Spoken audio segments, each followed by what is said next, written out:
Create a crisis, use a crisis. That's the old adage of Hillary Clinton's chief of staff, Rahm Emanuel. Never let a good crisis go to waste. Now, the left in Ireland are incredibly not only stupid, dangerous, but also cynical. Because here they are, they want to have protests about the cost of living crisis. Understandable. Nobody likes it. Everybody has the pain.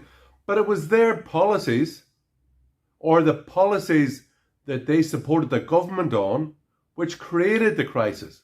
What is the crisis? Is inflation running over 9%?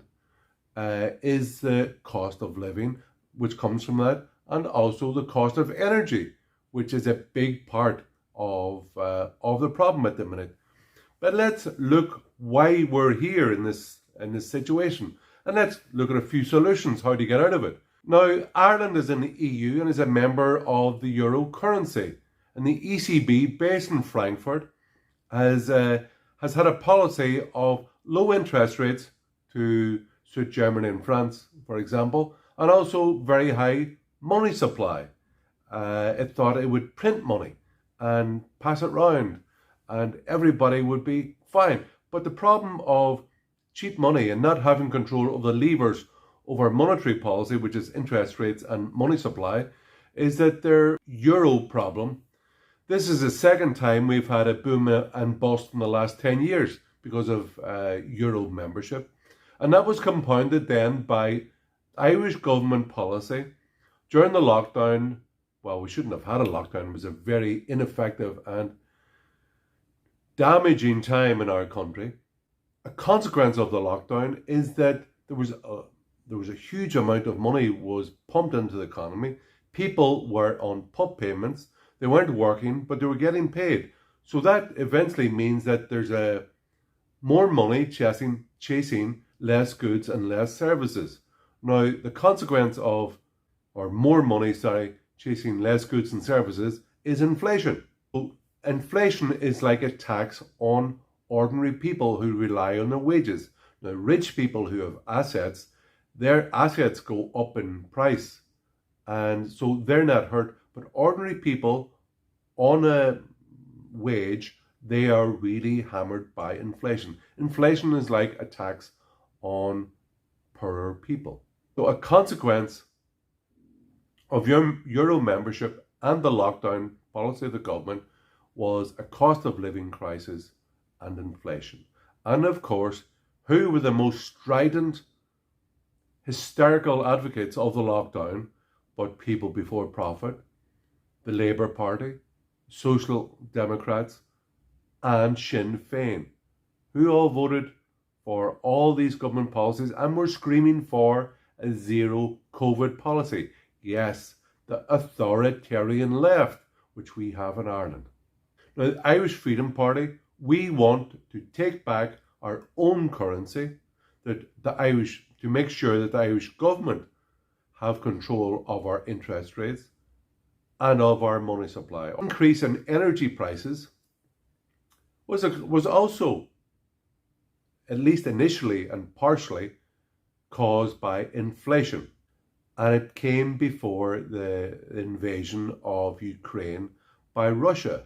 And people are taking advantage of that crisis in Eastern Europe to pump up energy prices. But it was caused primarily and firstly by inflation and not having our own currency. And as I said, too much money chasing too little goods. What now are the solutions? And the Irish Freedom Party is aimed at providing solutions to make the lives of Irish people better in Ireland as quickly as possible. Number one, we would restart gas exploration on the Porcupine Bank and south and west of Ireland. It is current government policy to prevent any exploration, and our policy of the Irish Freedom Party would be to restart immediately exploration for natural gas off the coast of Ireland. Secondly, we would reopen the two power plants in the Midlands of Ireland. One of them, I believe, was built in 2004. Both of them are very new. They're in excellent condition. They should never have been shut down.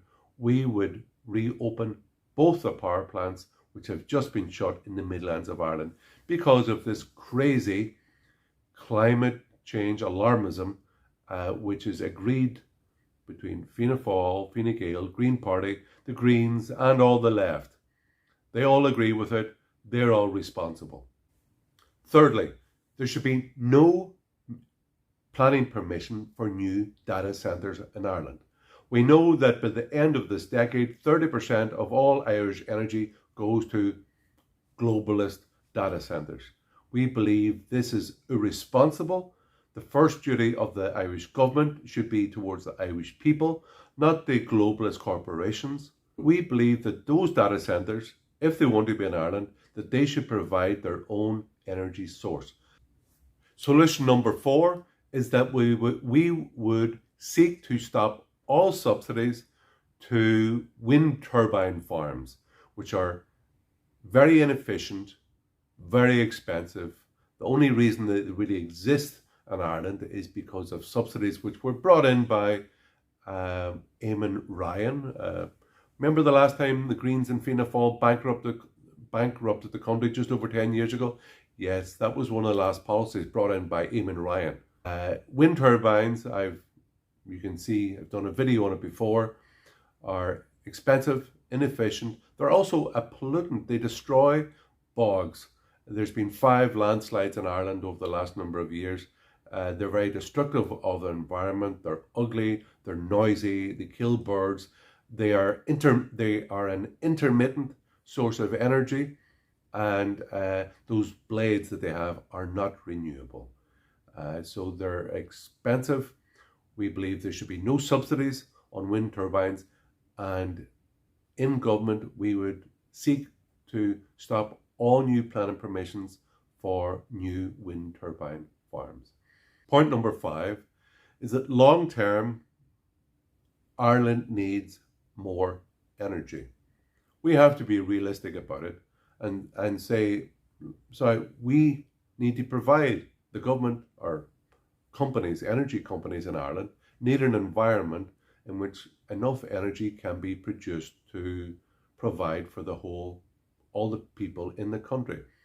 It is our belief that a state commission of international experts on energy provision should be started up, and we should examine for both tidal energy and for nuclear energy both the safety, the efficiency, the cost, and also the time trajectory and how quickly these types of energy can be brought to market. And a 5th way is that outside the European Union, not only would we have our own currency and, as I spoke about earlier, have control over interest rates and money supply, but also outside the EU, we would have the freedom to reduce VAT on energy to 0. That's what all these pro-EU parties in the Dáil refuse to talk about. And point number 6, finally, it has long been our policy is to scrap the carbon tax. It's unnecessary, it's unjust, it's a silly idea, it's very unfair on people who want to heat their homes and drive to work.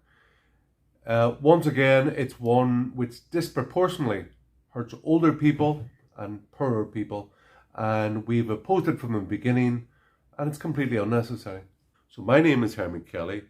I'm president of the Irish Freedom Party. I would ask you to like this video, to comment on it below, to share it with your friends, and talk with your friends and your family about the Irish Freedom Party. The mainstream media and even big tech are trying to shaft us every way possible to silence our voice. So we need your help to be our voice among your friends and your family and get the word out. Let's make Ireland a better place. Gura Magadsa.